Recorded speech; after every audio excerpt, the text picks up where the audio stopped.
All right, everybody. Thanks for joining us on another Driftstone podcast. Today, I have a special guest and my friend, Rosin from Rosin Fly Fishing. He's joining us from Vancouver, British Columbia. How are you doing, Rosin? I'm doing good, man. It's a Sunday evening, and it's actually, one of the first weekends in a while that I have not gone fishing. Really? And that was solely because I had a heck of a week at work, and I just wanted to kind of relax and hang out with my family. But I'm excited to be here and hang out with you digitally on the airwaves for a little while. Totally. I get that. I had kind of one of those weeks, too, where just go, and sometimes just staying home is what you need. But just to tell us about who you are, let's just open up with a nice little icebreaker. Tell us about the prettiest river that you've ever fished. The prettiest river.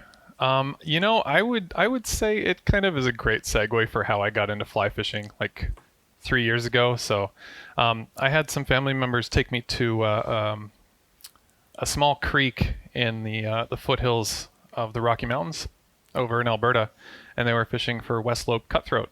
And, they just thought I would be into it, and I went and I tried, and I hadn't fished for like 20 years since I was a kid.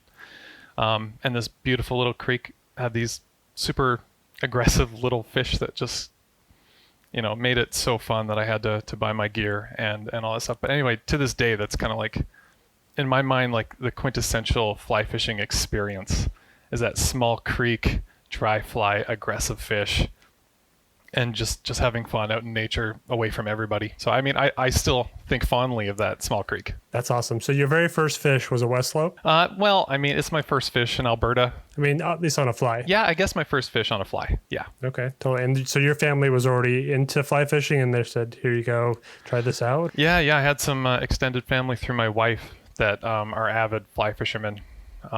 Maybe not as avid as me at this point. I kind of surpassed them quickly, but they were super into it. They got me into it. Awesome. So what about that small stream was super pretty though? Why did you think that one above, say, even like the cable? Well, it's not the cable pool. That's one spot in the, what's the name of that river again? The Capilano River. The Capilano, that's right. It's so beautiful, but it's not the same. No, it's not the same. I think there's a bit of nostalgia when you can look back at something that has a story in your life. And for me, that was that small creek. It's just got more of a story. But yeah, when I think about the Capilano River, when I moved to Vancouver from Alberta and I fished that for the first time, I was just shocked. It's this huge cavernous river that in the summer runs low. And when the water hits, there's a dam release and that water can flood out, 2 meters high. And it's actually extremely dangerous. But just the landscape that's been created there, over the history of the glaciers melting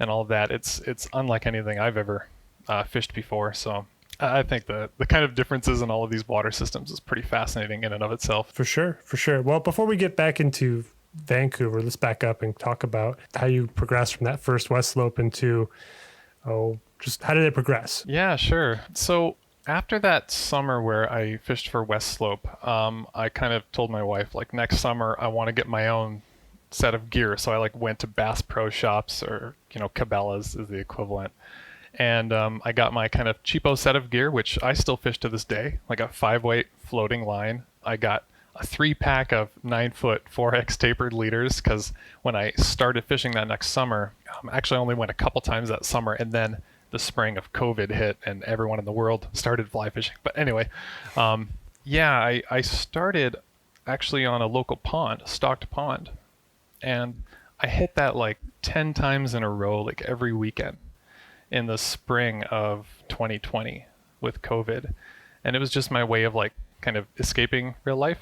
And I had this kind of complex, this inferiority complex, that even though this beautiful Bow River moving through the city that's like supposed to be like an expert fishery in quotation marks, and the fish are huge and beautiful, all of which is pretty true, I had this complex that I had to fish local ponds and stocked fish first. And if I couldn't do that, I would never be good enough to like advance and go fish the Bow River. And after basically 4 or 5 months in a row of fishing stocked ponds, I was like, and also with limited success, like I got a few on dry flies, a few on nymphs, and then, I got bad at fishing or something. The fish got wise to me. And so I progressed and I moved to the Bow River. and fished it in the Northwest because that was closer to where I lived. And if you don't know anything about the Bow River in Alberta, it runs through the city of Calgary, kind of right down the middle, right through the downtown. And there's a Northwest section that's kind of the downtown and upstream into the mountains. And there's a southern section that starts at the end of downtown where there's a water treatment plant. And the water treatment plant basically puts a ton of food into the river from like processing waste. So there's just worms, insects galore.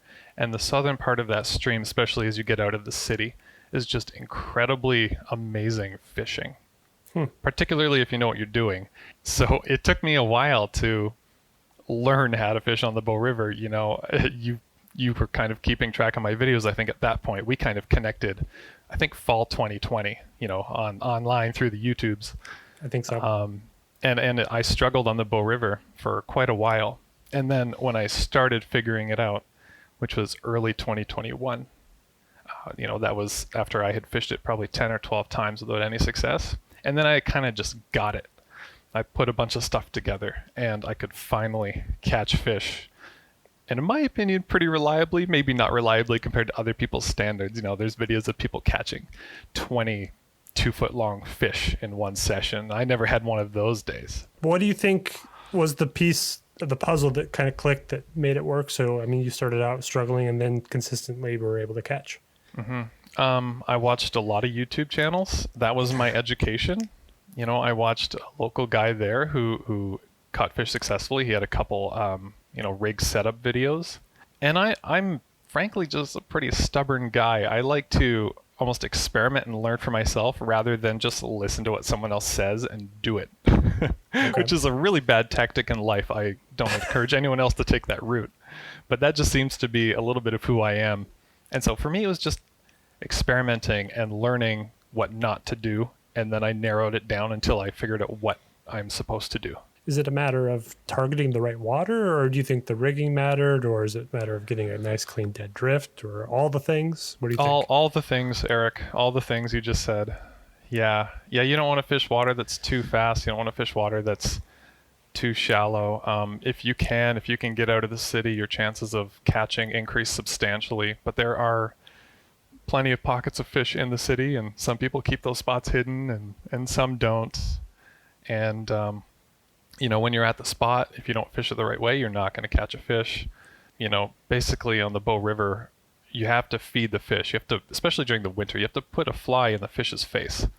And if it looks like food, it's probably going to eat it, unless the weather's like really crazy or it's a slushy day or something. And nymphing is really effective, especially through winter. I never actually got to fish the bow successfully in summer, so I can't even speak to that, which kind of sucks. That's when I left. I remember before you moved, you were talking about timing ice off, or just like there'd be these slabs of ice just floating in the river that you had to sort of keep. You don't want to turn your back to the upstream side for that reason. Yeah, there's this one time I was fishing and it was a slushy day, and there were also tons of chunks of ice. And there's a chunk of ice that was probably 15 meter in diameter, and it was and so like if you happen to be wading in the river, you know, it could be only 2 feet deep. If that thing hits you and you fell backwards and went under that sheet of ice, you would actually drown. You know, fishing can be dangerous. I'll just put that out there. You know, you got to be smart, whatever you're doing. Fishing a canyon river, fishing in slushy or icy conditions. But that's definitely something I don't have to deal with out here is ice. I mean, I don't think I've ever seen a frozen river anywhere ever. Maybe a lake. I mean, there's a few lakes that we have that freeze in the winter, but it's definitely not as cold. No, they're not sending icebergs toward you either. Not in the river for sure.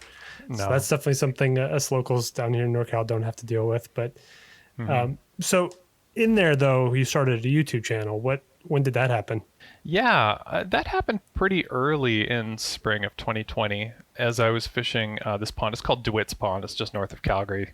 It gets hit hard by tons of people every weekend, and the fish are actually pretty hard to catch. They get pretty wise pretty quickly.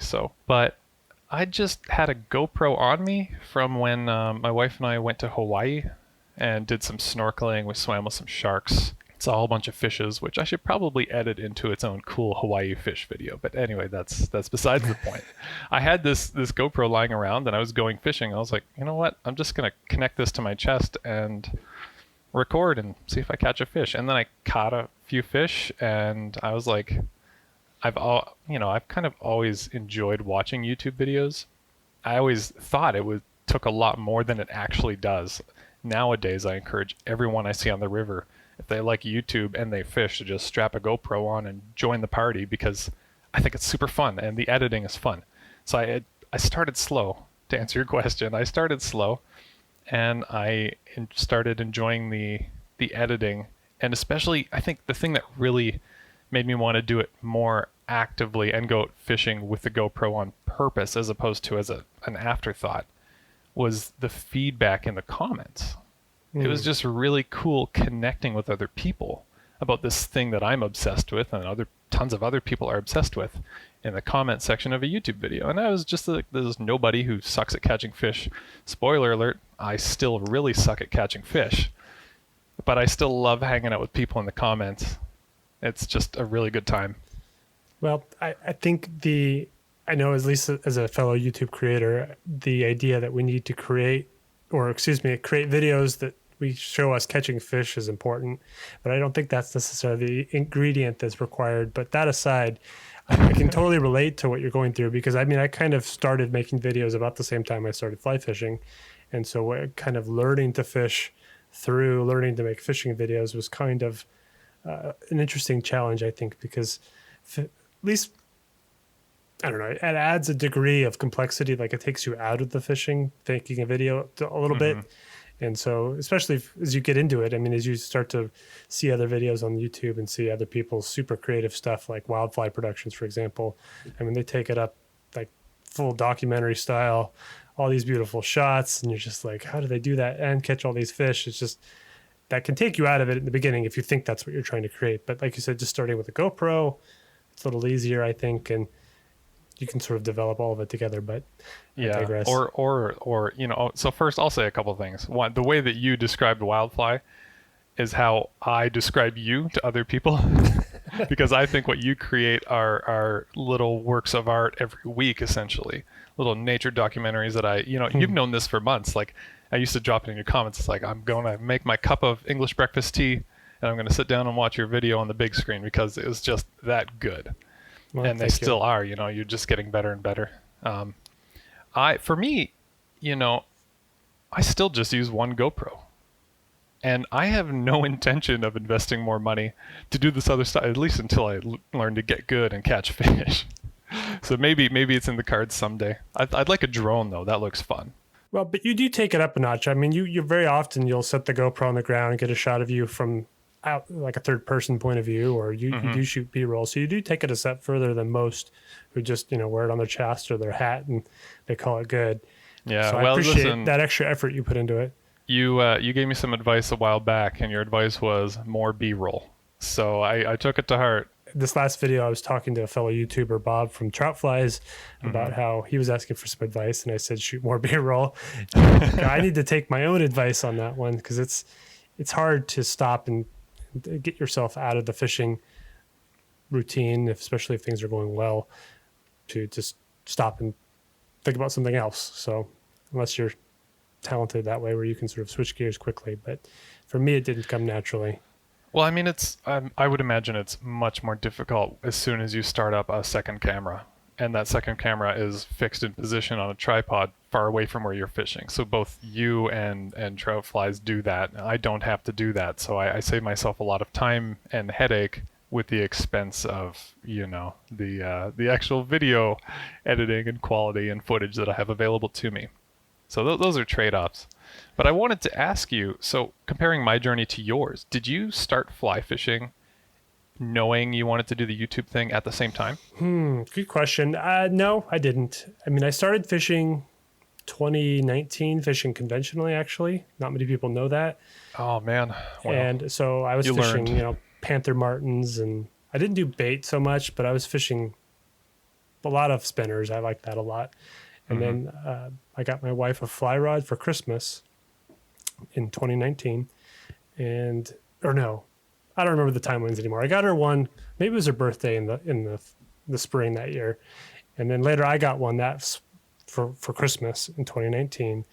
And so in 2020 is about when I started making my first video, and maybe the end of 2020 is when I got it serious making videos, because it took me a long time to sort of start posting regularly, where it seemed like you guys, at least you were, I don't know, maybe it's perception from the outside, but you were posting fairly regularly pretty early, yeah? Yeah, I guess probably by the end of summer 2020, I was gearing up to like one every week or two. Mm-hmm. Yeah, but that's just because I fell in love with fishing. Like it's, Right. I think even in fall of 2020, like when I was just starting to fish like the Bow River in the Northwest for the first time, like I don't know if I even have those videos live anymore. But like there's no editing there. It was just like text along the bottom that's like, I parked here, I tried fishing this area Oh, really?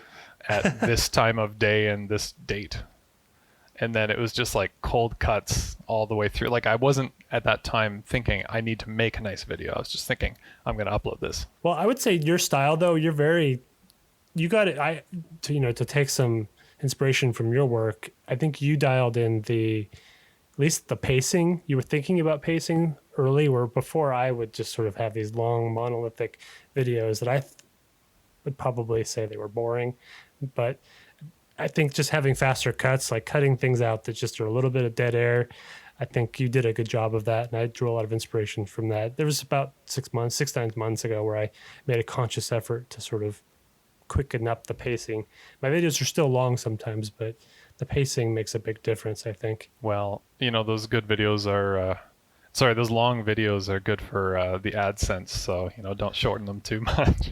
Well, I kind of let them dictate, their length. Yeah. I don't really sit there and think, oh, I'm trying to make a 22-minute No, of video. course. I'm just whatever. kidding. Well, in the industry, though, when people are making shows for television, I guess, I mean, they think about that length of being 22 minutes with 8 minutes of commercial time in there. But I feel like that's kind of a dying thing.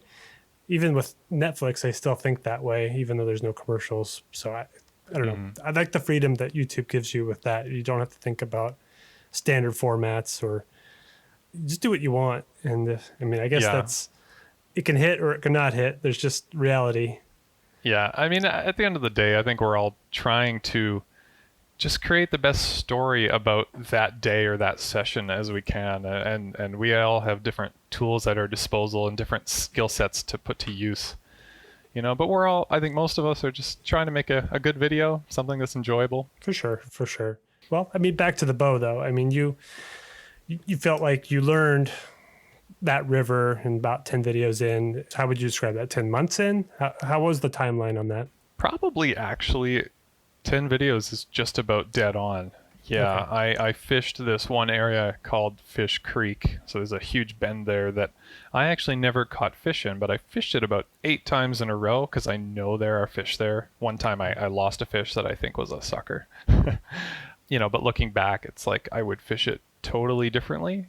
Like what? And just with a set double nymph rig. Okay. And I would fish some of the spots and not others. But yeah, about 10 videos in, I had just eliminated all the stuff that doesn't work. I start this one time this guy put a comment on one of my YouTube videos. He's like, feed the fish, put the fly in the fish's face. And I think that's about the time that I discovered the drop shot rig. Okay. Which is what became, in quotes, deadly for me. The double nymph drop shot rig, which, self shout out. I've got a video on YouTube about it. If you want to learn to catch fish. We haven't really mentioned that. If you want to find him, do a search and I'll have it in the show notes, but you can find him just searching for Rosin fly fishing, and you'll find all of his goodies in there. But do you think that was an issue of just getting deep enough? Were you not running enough weight? Yeah, it was, I still to this day kind of have a hard time gauging depth on new water when I don't know where the bottom is. With the drop shot rig, the nice thing is it bounces along the bottom every so often, every 3 to 5 casts, and then you're on the bottom. Right now, just to digress again, because that's what I'm really good at, fishing the Capilano River, there's like 30-foot pools, and you can't fish the bottom. It's not really possible. You have to use traditional gear. Anyway, I get sidetracked easily, Eric. That's okay. I apologize. I love those rabbit trails. Oh man, I'm so hesitate. bad at it. Whatever. Well, it's my job as host to reel it back in. Yeah, reel me in, Eric. Intended.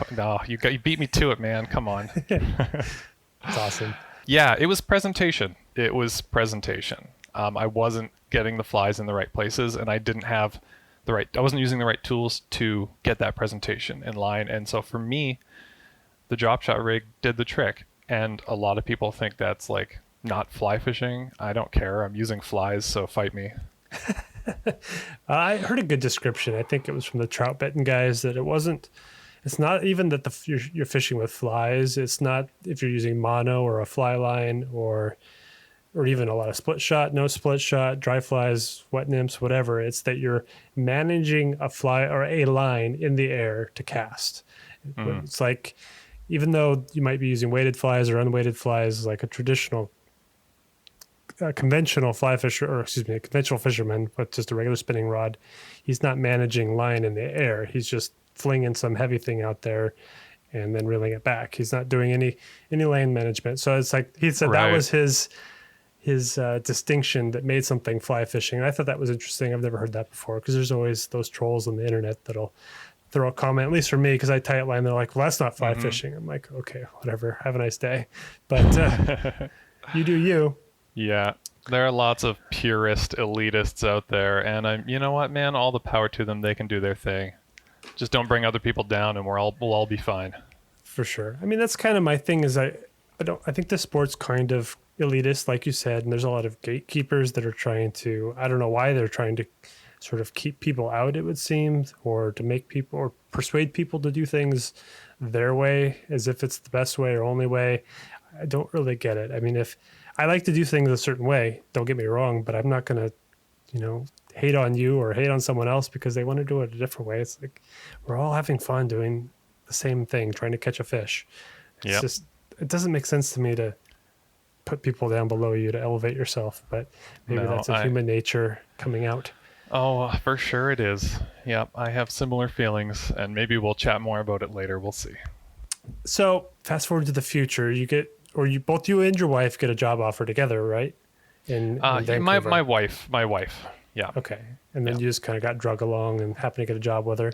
100%. Well, that's not a bad thing to work for the wife in a new job in Vancouver. So, I remember when you announced that you had to move, and I was just doing a little quick research, looking around and just thinking how beautiful it was and how amazing the fishing is going to be. And I was stoked for you, and I think the hype was up. But then you get there and you go fishing. How did it sort of start out? Yeah, it's the first time I ever went fishing here. So first of all, obviously months in advance, I was on Google Maps looking at little blue lines, trying to figure out what was close to me. I happen to live in an area of the city that's quite far from any decent fishing, and that remains true to this day. The one exception, the thing I'm closest to, is the Capilano River, which is an excellent, canyon river, dam controlled. It's got amazing hatchery-based salmon runs in the fall, and a little bit of spring coho coming up right now as well. And I know some people that are catching, and that's awesome.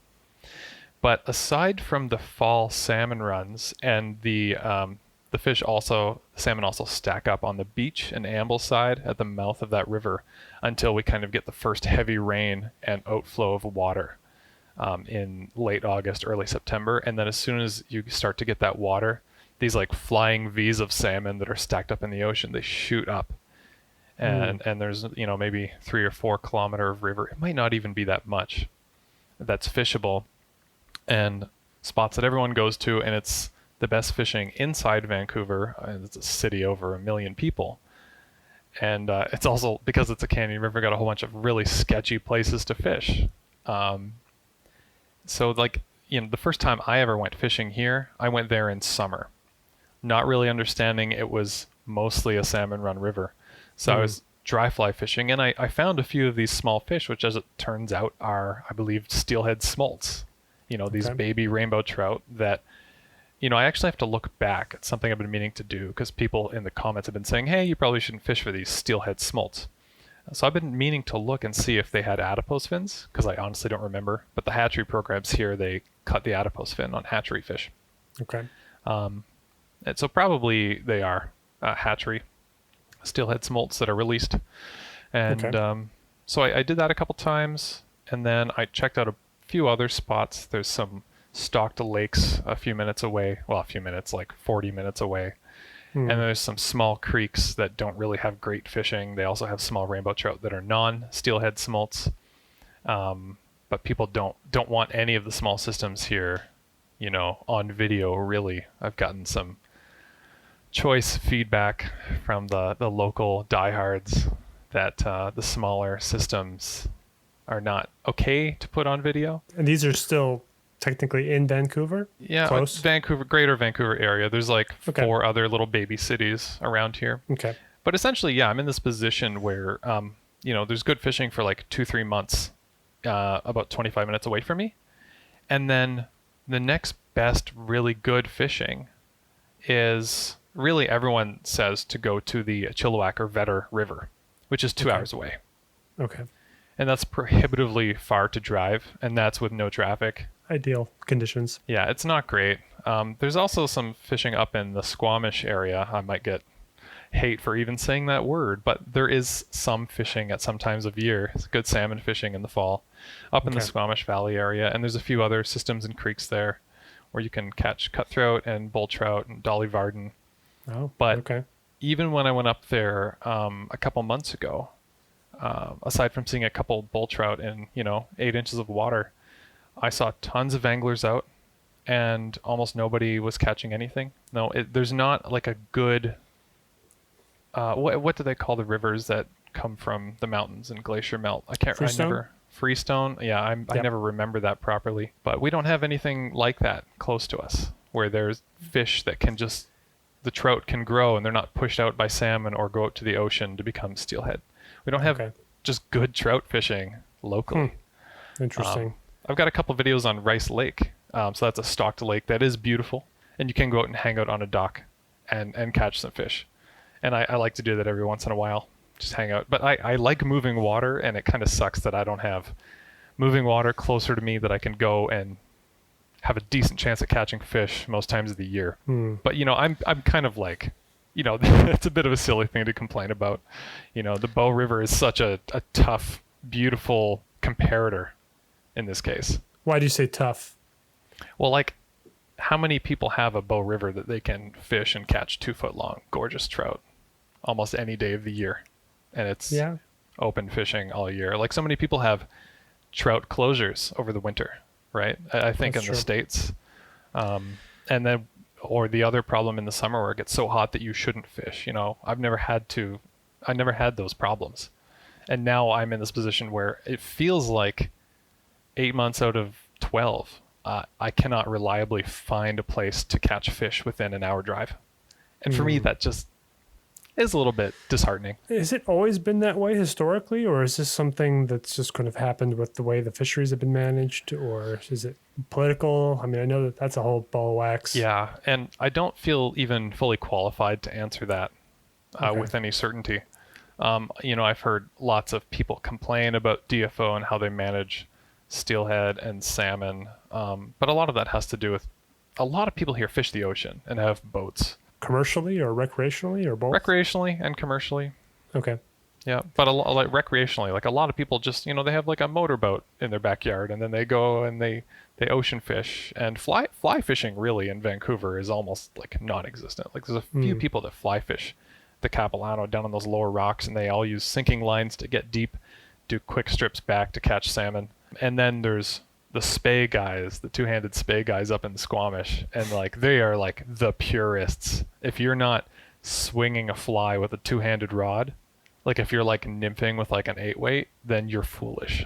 Like that's the perception. Is it the same kind of people that would, get really peeved about you even filming a small tributary, that not naming it, but you're still filming it? Is it the same kind of people that are going to give you heat for nymphing for steelhead? Yeah, it's the same kind of people. Yeah. Okay. Yeah, like I was trying to steelhead on a system in a city to the east of here, and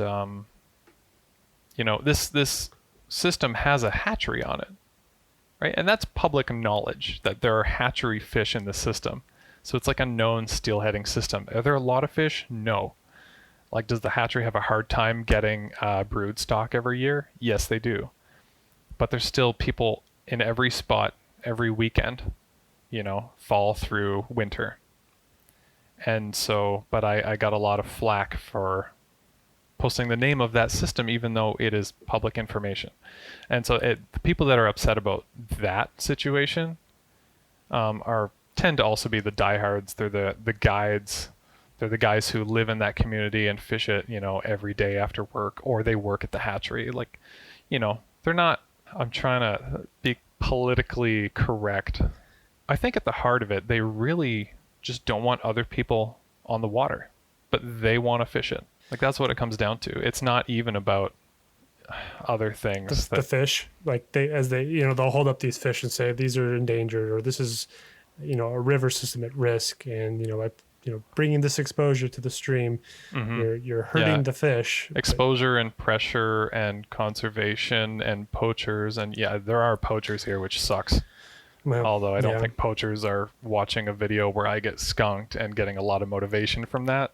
Right. But I had a guy tell me to my face in person that he simply does not want other people on the water. And, spots that used to not be busy are now much busier because Vancouver's a big city and people love fishing. And I don't think that's going away. And a lot of these spots are getting more popular and people just don't want them on the river. The people who fish all the time don't want new fishers. And what's just really, I don't know, I think it's kind of ridiculous, kind of funny, is like at one point they were the new person on the river. And someone was probably mad at them, and now they feel ownership over protecting that river by not letting new people fish it. Well, I can kind of understand that point of view. And I think there was a time pre-internet where spot burning was maybe a serious problem. Because I've heard stories of, say, Hatch magazine, or I don't remember specific names, but a magazine where that's where people consumed most of their media, or that's where they might learn about something or a place to go fish. And I remember, I think it was Hot Creek, which is a kind of a unique creek in California Sierras, where there's literally like a mile of public water on this stretch of river. And it's very special, and it's very close to both Los Angeles and San Francisco. So it's a lot of people travel there. Yeah. And this magazine named that river, and I guess it's never been the same since. And it's very popular. I mean, when I was there, I saw, 30 other anglers in the half a day I fished. And luckily we were able to spread out. But I think in the times before the internet, when you could do your own research, people relied on these almost single point of information, things like a magazine, or I don't know. It's just like there wasn't quite as much there was no Google Maps. I mean, you couldn't just open up blue lining wasn't a thing, because I mean, maybe if you went and bought Topo maps, you could do it that way. But you get my point. It's just it was there was such easier. smaller or fewer places to go find information, so people they had more influence, and now it's spread out more. I mean, our local departments of fishing and game here, I mean, they have so much information about access, like the Upper Sacramento River. You may have seen a bunch of my videos there. They have a page that has like 15 places you can get off the highway to get down to the river. And to me, I'm like, if they're telling you where to stop and get off to go look for fish, I mean, can you really burn those spots when the fishing game is telling you where to go? It's just, get what your point about saying how it feels at a very deep level like it's selfishness. They want it for themselves and not for someone else. And that's frustrating. Yeah. Yeah, I do think there's a lot of selfishness there, and a lot of denial. Like, it's just not going to go back to the way it was. I'm sorry. I don't feel responsible for that personally, though. I mean, it is what it is. And the reason people are out there, but like 99% of the time, it's because they love fishing and they want to go outside. Right. Like let's put that in context. Like, of all the bad things that are going on in the world, people want to go outside and go fishing, and you're mad that you have to see them on the river, and then they might catch the fish you would have caught. Right. Like, that just seems a little bit silly to me, but I'll lay off it. And I just ranted off my whole spiel on it, and I think there might be a case for too much pressure. I would like to get a biologist on the show and talk to them, someone who's actually studied what the impact of, high pressure on a stream is, what that really means. I mean, I think the idea is that, if a lot of people are fishing a certain section, for example, and the fish are always in hiding, they're not going to be able to come out and feed normally, I guess. And so that might impact their ability to thrive. But I just wonder if it just makes them move to places that are harder for anglers to reach, or I'm just curious what the actual impact is on the fisheries when people fish them. Part of me feels like a greater impact, at least as us as creators, is we can teach people how to handle fish properly and, just get them, catch them, or when you hook them, play them fast, release them fast, and keep them wet. All those kinds of ideals, or you mentioned earlier the water temperature, not fishing when the water is over 67 degrees Fahrenheit. I'm not sure what that is in Celsius for you guys, but probably around 20. I don't know. I have no idea. I'd have to Google it. Same. I can't do those conversions like some can, but just being cognizant of the water temperatures and not fishing when it's too high, which causes the mortality rate to go up, even if you handle them, properly. Those kinds of things I think are more, if you actually care about the fish, I think those kinds of things are more impactful for conservation. And I think that's I agree. Something that personally I want to focus on more. I mean, I've kind of laid off naming rivers as well. I don't think there's any benefit really for me as a creator to name them anymore. And so I try to keep it more mysterious just because I think people are more curious that way and it's a little more entertaining. But it's not because I necessarily feel like it's protecting the river. It's more of a algorithmic, clickbait kind of thing. But no, I mean, you raise a really good point, which is, to take, the devil's advocate's, point of view here. Do I have anything to gain from naming these systems? I mean, at this point, for one, it's not worth the pushback from the diehards that, want to slash my tires and maybe approach me on the river with not the best intention. It's just not worth it. I never, full admittedly, I put names out there so that people who maybe hadn't checked out a spot now have a visual reference for what that spot looks like. And if they want to go check it out, they can. I admit to putting that name out there so that people can go to that river, the exact thing these people don't really want. But I'm not trying to ruin that fishery. I'm not trying to kill conservation efforts. I don't have, any malintent there. I love fishing. I love the outdoors, and I want other people to do the same, but I don't need it. Like, I'm not doing it for clicks. When you post YouTube videos or you don't catch anything, there's not a lot of like, hey, look at me, give me the like button and the thumbs up. Like, it was never about that, but people think it is. And so they just kind of dismiss you immediately. But in any case, I don't need to put those names there. I don't need to. Like, people, if they want, they can hit me up on Instagram or whatever, and they can ask me, and I'll probably share information with them. That's fine. I don't, like you said, you don't need it for the YouTubes. You don't need it for the algorithms. You don't need it for the likes. It was never about that. But I've also moved away from it. It's not necessary. So. Well, I think in your case, I mean, somebody actually, you've had multiple people physically threaten you, and that's kind of a line that I never thought would get crossed. I mean, I can see somebody being passionate about protecting the rivers, or at least in their mind, they think they're protecting the rivers, or maybe they are. I mean, even say they are, just to take that line and think those fish are more important than a human. I can't make that leap. And it's just appalling to me to hear that somebody's physically threatened you or your car, your property. Yeah, that's unfortunate, and I know that you didn't really stop naming specifically because of that. I mean, it's just like it contributed. Said, I mean, well, I know, but it's not like you got bullied into it. It's just no. I mean, we've talked about this since we've stopped naming rivers. In a way, like our click-through rates on videos has probably improved. I think my statistics have gotten better, even though it's. I have the same exact sort of motivation. I want to, if somebody wants to go do some research, I think it's like the other way around. I've been accused of, somebody sees my video, then they see, oh, it's got a name. It's got Sacramento River. And they're like, oh, that river, I've never heard of it before. I'm going to go fish there. But I think it really was the other way around. Someone's like, oh, I've heard of the Sacramento River. I'm going to go do some research and figure out what that's like. And then they might happen to find your video if it's got the name in it. But yeah, that's fair. I don't know. I mean, maybe some of both happens. I'm not sure. But I don't know. It's a tough subject, and as a Yeah. creator, I found that even now that I'm not naming rivers as much, I'm getting hate from the other side. Like I had somebody indignantly was like, "Come on, give up the name of this river. It doesn't have to be your secret." Blah blah blah. I'm like, "Are you kidding me?" Yeah. I'm like, Yeah, really? those are probably the people that some folks want to protect from getting there. Yeah, I don't know if he was just trolling me or what, but I don't know. it's. I think that's just kind of you just got to do what you think is right for you, because the internet you're going to get hate no matter what. I think. Yeah, yeah, I think it happens, and I don't know what it is about, like, I think fishers generally are just a passionate group, especially all of us obsessed folks, even though we're on this like spectrum of like hot spotting is the worst thing you could ever do and you should be put to death, or hey, here's the name of my river, let's go fish together. Like there's a spectrum of fishers, but we're all quite passionate.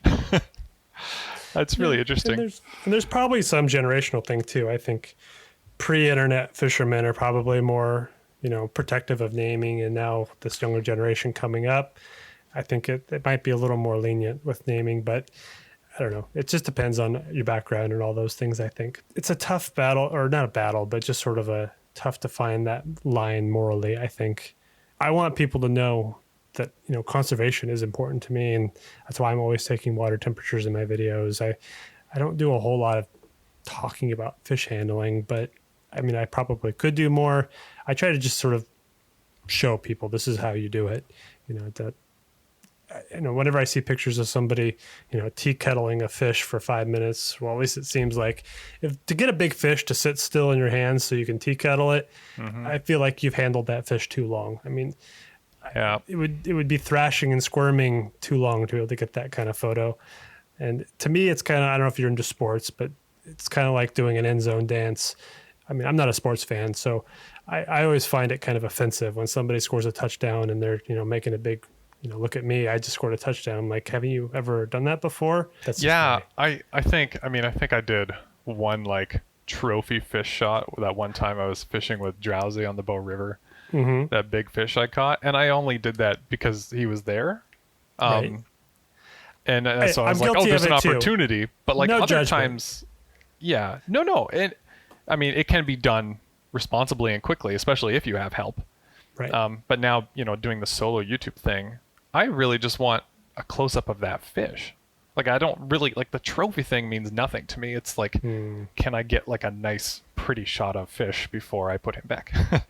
So, you just like keeping your net wet and then, point your GoPro down when you're ready, pick him up a couple seconds, and then he's on his way.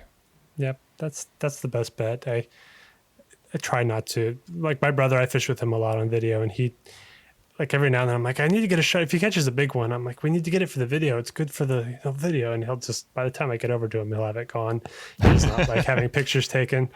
Like I said, I think it's okay to take a picture, especially if you get like the biggest fish of the year. Sure, get your photo. But if you look at somebody's Instagram and it's literally, their entire wall is just, big fish. I don't know. Just like, okay, maybe you could think of a different camera angle or something. Maybe I think a lot of people have a lot of their identity wrapped up in the sport, and they feel like that's the best way to present it. Yeah. You're probably sitting there thinking, oh, I don't catch many fish, so I don't really have this dilemma. But Yeah, no, thanks for the reminder, man. I appreciate that. a little jab. I'm sorry. Yeah, Well, it's okay. I think in the last like 6 months, I've got 3 or 4 videos that have fish, and probably. So I want to make this claim publicly now that I have a podcast platform. Okay, I probably am the most successful YouTuber who never catches fish. Like right. I get skunked. That's a so, bumper sticker right there. So much, and I don't know. Somehow I still get some subs here and there. So that was a bold, joking claim, but I also. I'm somewhat concerned it might be true. Well, I actually haven't thought about it that way. I know that that's something that's really important to you, is catching fish on camera, and I keep trying to encourage you that it doesn't matter as much as clearly you think it does. it doesn't matter as much as I think it does, because I still make the videos. Because like for me, like I still do fun. I don't know. This is my perception, but I still like have fun when I'm out there. I still try goofy, stupid things that don't catch me fish.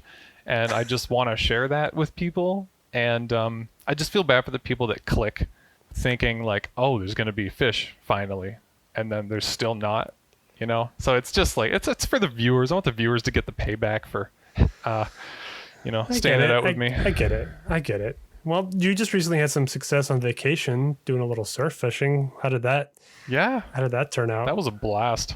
You've never done that before? Is that your first time? Never done it before. No, there's a guy in my Discord, low-key shout out to my Discord. It's got, it's small, but we hang out and we have fun. A guy in my Discord was telling me that he was doing a trip in Tofino this summer, and then he was excited to fish for surf perch, and I'd never heard of this, so I started looking into it and getting really excited.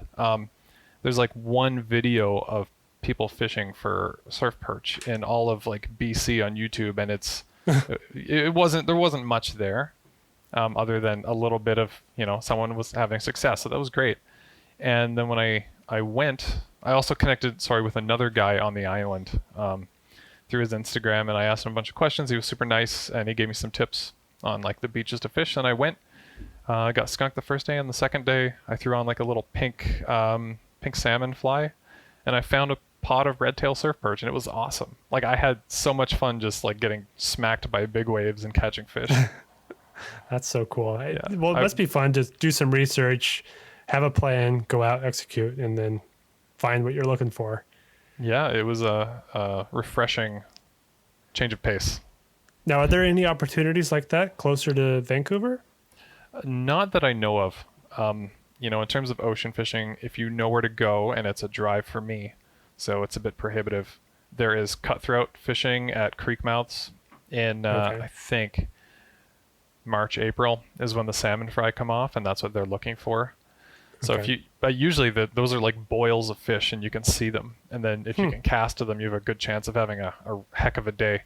But I've never done that. Then there's salmon fishing in the estuaries in August.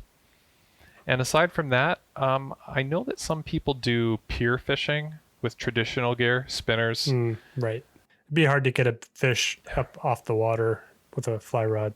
Yeah, or even attract them in the first place. I'm not sure what I would have to throw. Like maybe some huge articulated streamer and use a heavy sink tip to get down to where those fish are. And probably some weight too. Yeah. Probably some split shot even to help. Because, the surf's going to be fighting you. When I was a kid, I grew up at the beach in Southern California, and I didn't have a dad in my life, so I kind of picked up fishing from my friends, and we would fish off jetties, and we had a big pier that I'd fish off. And the technique was basically to use basically a drop shot rig, a huge, like a half ounce, big chunk, a big piece of weight at the end, and then 3 or 4 hooks that are baited. Just cast it, let it sit, and then, hope something strolls by, eats it. And usually they would after an hour or two. And I caught a big barracuda once. And, cool. I couldn't get it to the surface. I got it to the surface, and then, I didn't have enough line to get it out of the water because it was like 4 feet long. But I can imagine fly fishing. It'd be hard to, even if you hooked up to one, to get it up out of the water to the deck of a pier or a dock, even over the railing or something. Yeah, I think what folks fish for, with traditional gear off of the docks here, it's like small perch, and it's fish that you probably could, especially with an 8-weight, probably hoist up pretty quick and net, unhook and release. It's kind of on my to experiment list, this kind of never-ending list of dumb stuff that's not going to catch me fish, is to just go check out some of the piers, like 45 minutes south of me, because I heard that there's good pier fishing down there. Well, it's certainly worth a shot. It seems like if the trout aren't in your systems, I would definitely be trying to explore other species. There's nothing wrong with saltwater stuff. Is the water there, is it kind of, I don't know what the right term is. Is it protected from the surf? Like, are you in like protected water where you just have swells from tidal changes, or are there actual waves breaking on your beaches? Good question. Because I'm asking, can you put a kayak out there or a float tube, or do you? There's those options. Yeah, funny enough, in the last couple of weeks, I was chatting with my wife about the possibility of getting kind of like one of those open top kayaks. There's that like father and son YouTube duo in Alberta that does the kayaking fishing thing. What are they called? Angling Spiders. And so I know that they got their kayaks from Costco. And so I was actually looking into the Costco kayaks the other day. But I'm like a bit of a tall guy, and the back support on those is trash. And those are already like $700.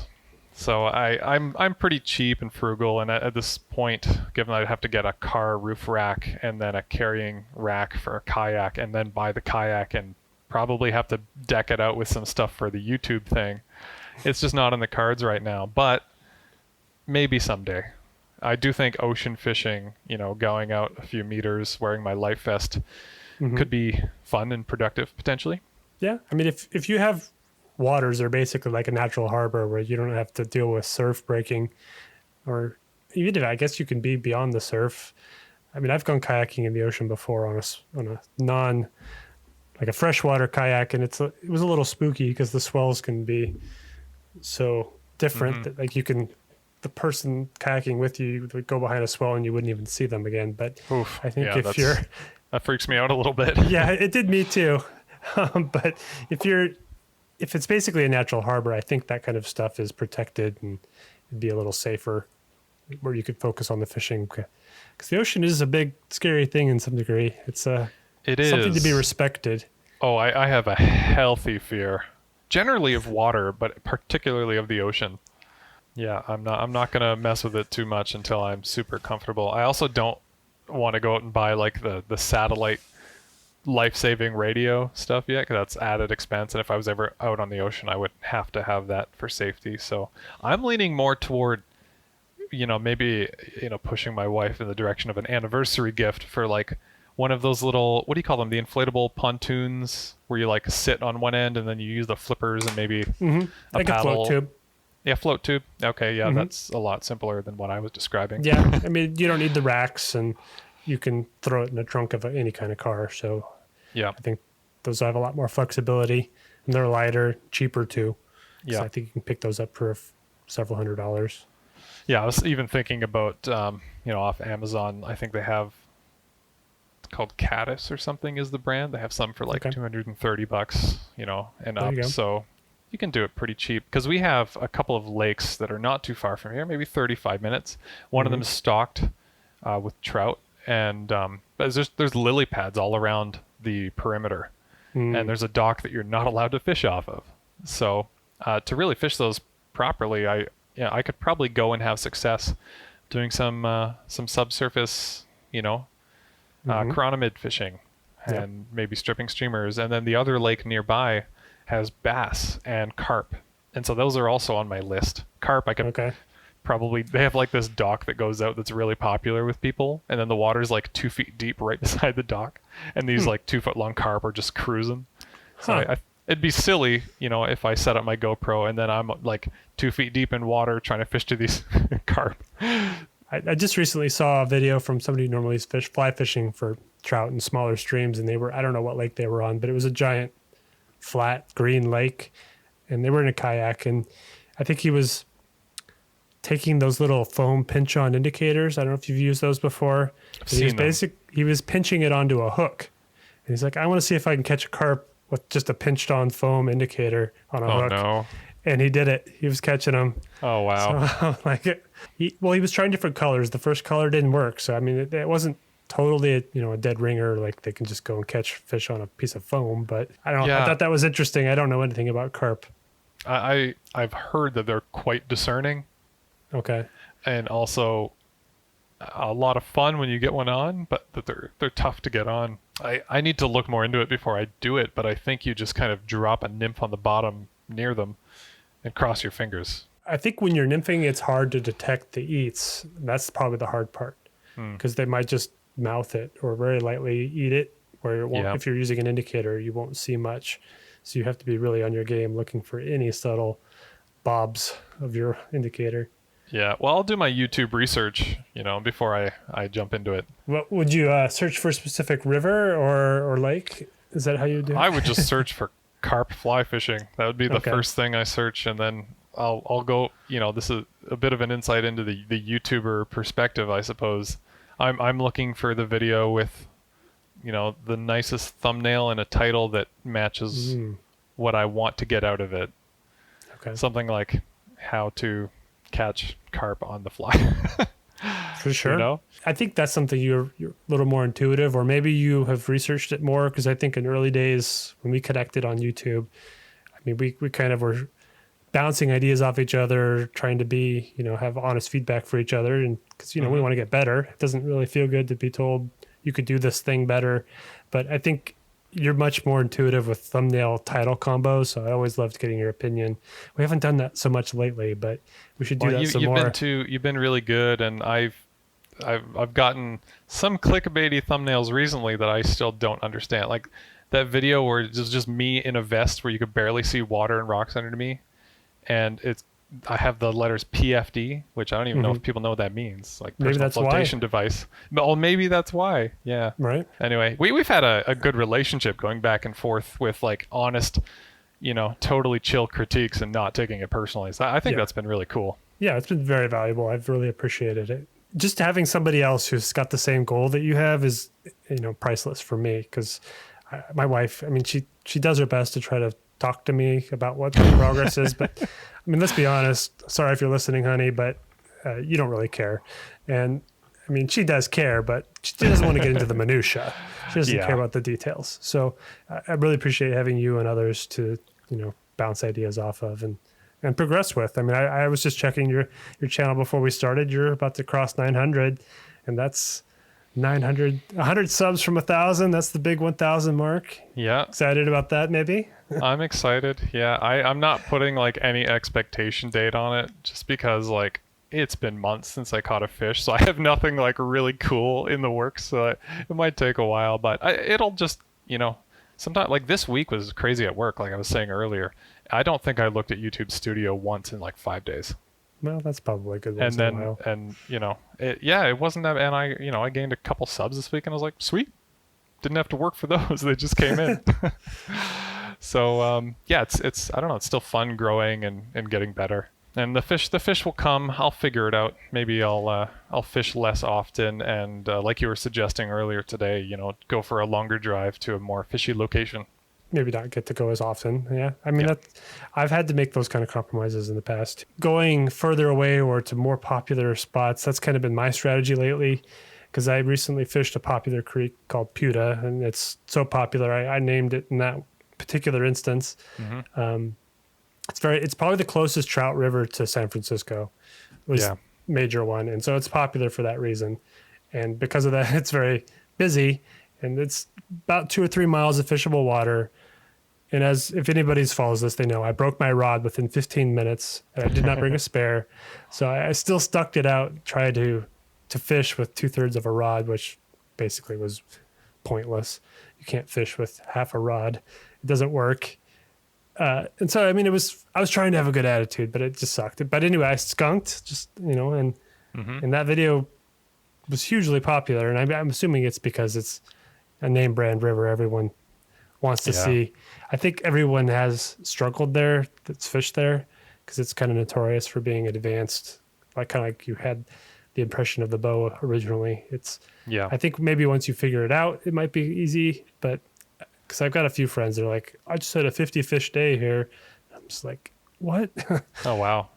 Yeah. Yeah. I mean, I wouldn't now say that the bow is, I mean, I don't know actually if there's like an official classification. So I don't know if expert is only like a 7 out of 10 difficulty or what, but I wouldn't put it at higher than a 7 out of 10 difficulty.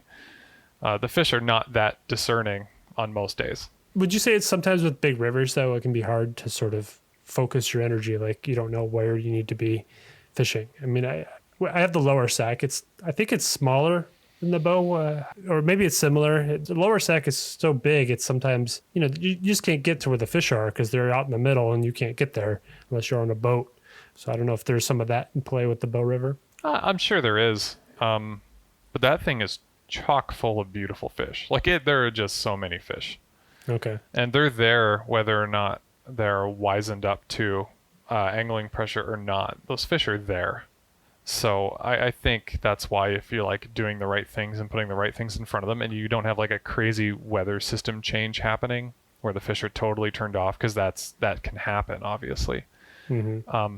I don't think it's that bad. I think if you just happen to be drifting and you're in the middle, you might catch 4 times as many fish.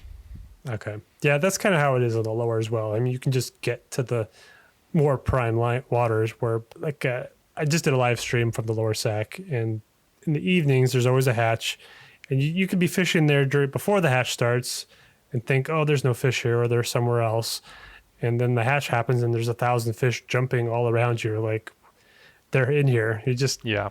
You suck, so you can't catch them. Yep, you suck. The lower Sac's kind of challenging for me. I live literally 5 minutes away from it, but I almost never fish it just because it's so big and kind of daunting.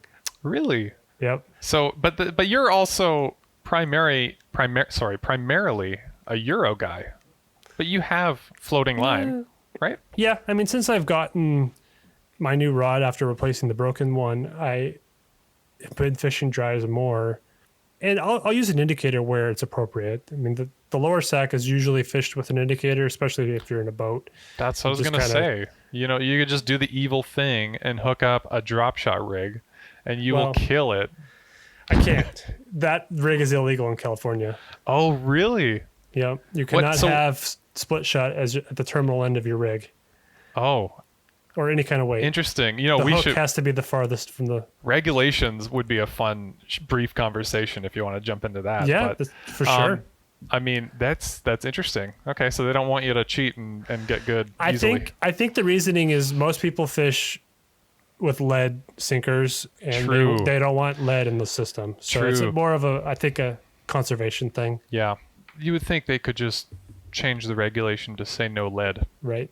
And then do whatever you want. I don't know for sure if that's the reason, but it's just my assumption. No, why the reason would they not allow you to rig that way? I don't know. Yeah, seems logical.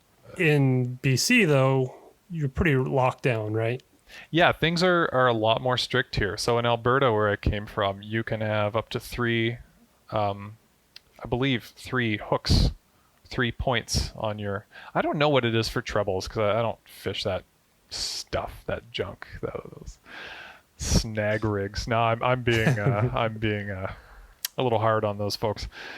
But for flies, you can fish up to 3 flies, 3 hooks. Okay. You know, there's no rules on split shot. Okay. And then transitioning to BC, you can use 1 fly at all times. You can never use more than 1 fly.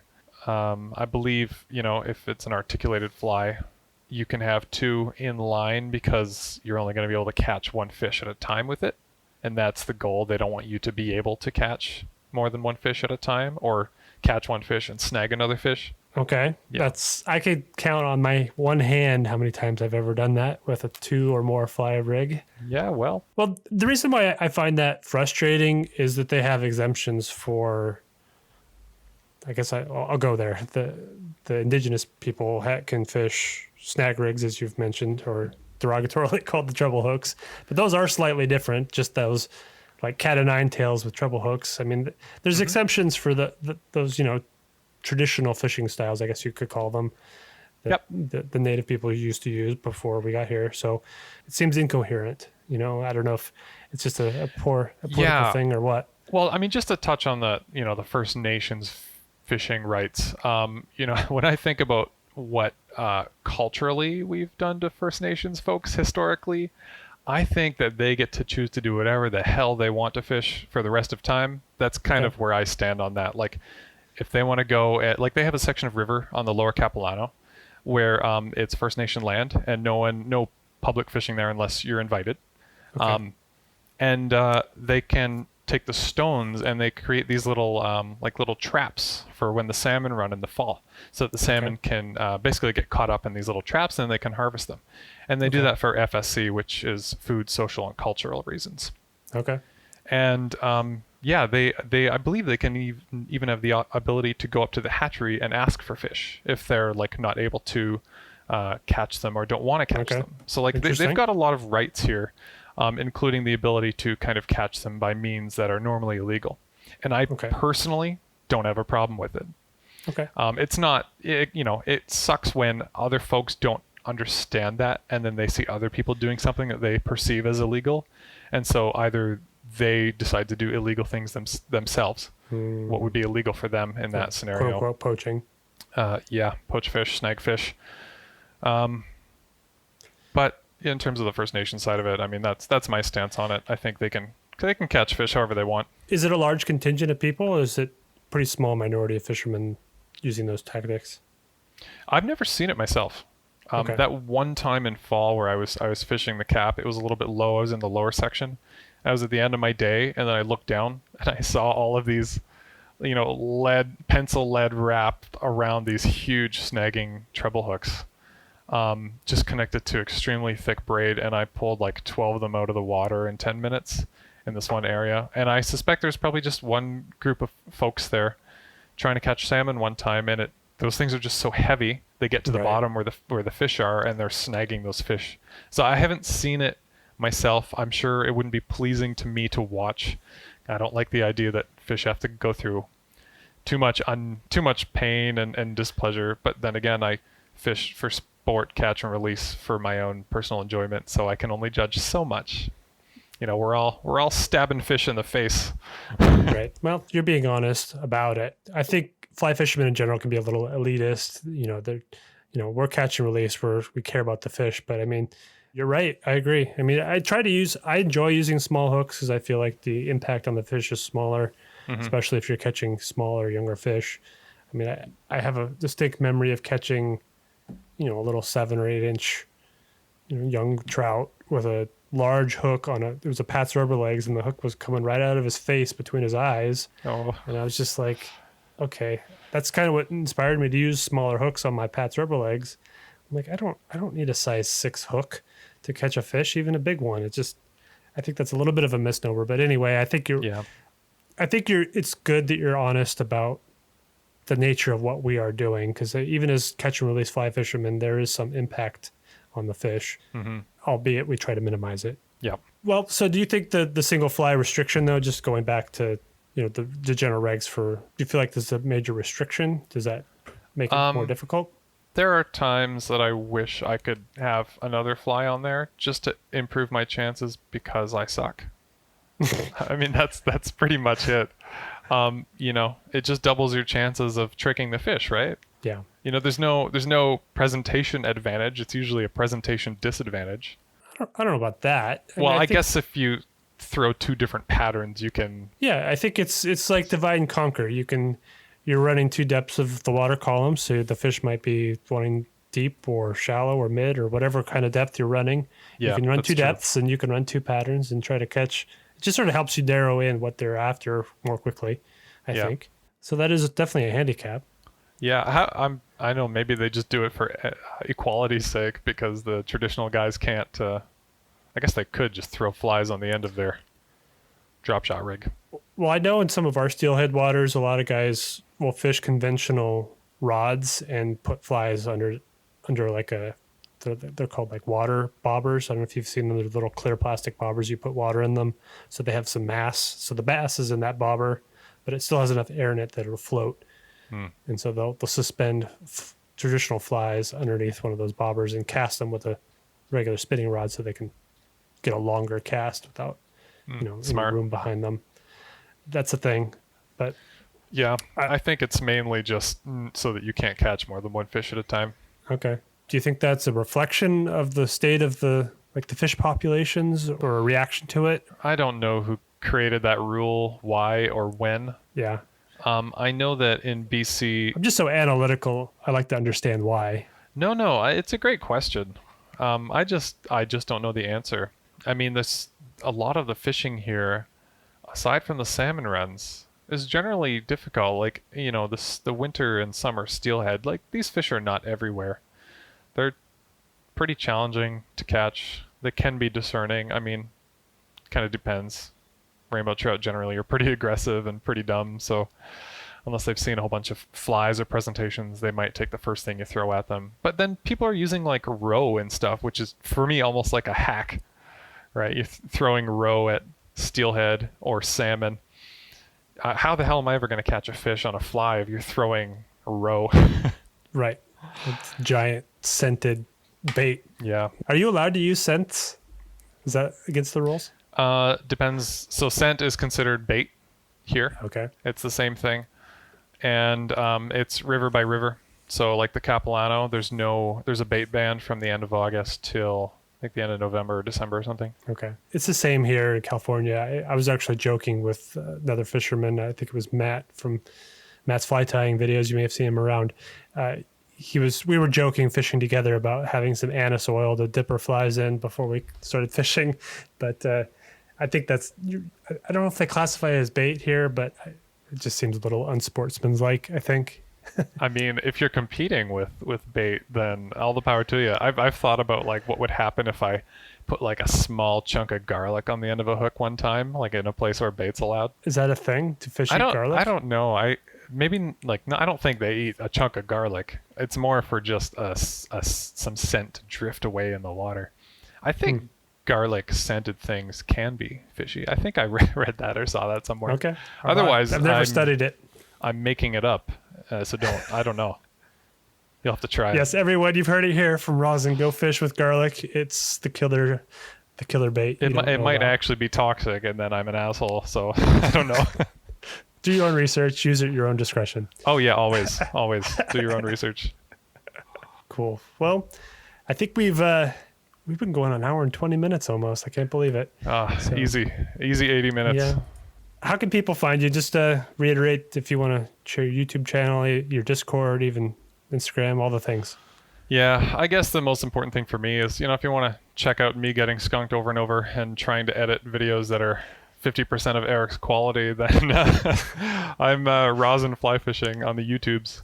And same thing on Instagram. I'm not great at Instagram. I'm like, I don't know, not old school. I'm not as active as I should be, but sometimes I post stuff. And then I've got a Discord for people in Alberta and Vancouver, and if you want to just come hang out, you're welcome. But we goof around a lot and chat fishing sometimes. So, well, perfect. I think you're way too hard on yourself. He's awesome. Everyone should go check out his stuff. Even if he skunks, it's super entertaining. He's got a great sense of humor, and as you saw from the show, he's actually very knowledgeable. Even though I think he's a victim of just where you live, and even though you were telling me some of the distances from where you live and the actual driving time, it's just staggering. I'm not used to living somewhere where there's a million people, and it's just, they're all in the way trying to get where you're trying to go. I feel sorry for you. I wish you had something closer, but even if you did, it would be packed with people. Yeah, I'll figure something out. I mean, I'm excited to see some of those ideas you had with maybe getting a float tube and chasing some other species. I think that might be fun. Yeah, I think so too. Well, thanks for the opportunity, Eric. I feel honored and privileged to be on your podcast and just to be associated with you as a fly fisher and human. You're welcome. Thanks, man. Cool. Thanks. Take care. This is the Driftstone Podcast. Visit driftstone.co to find fly tying tutorials and the recipes. Most of the materials used in the patterns are available in the shop, and if you don't tie yet and would rather buy them, you can find flies hand-tied by me as well. Your support literally enables me to keep producing new content here and on YouTube, so please subscribe to catch it all. Thanks for listening, and I'll see you on the water. Until next time, everyone, Godspeed.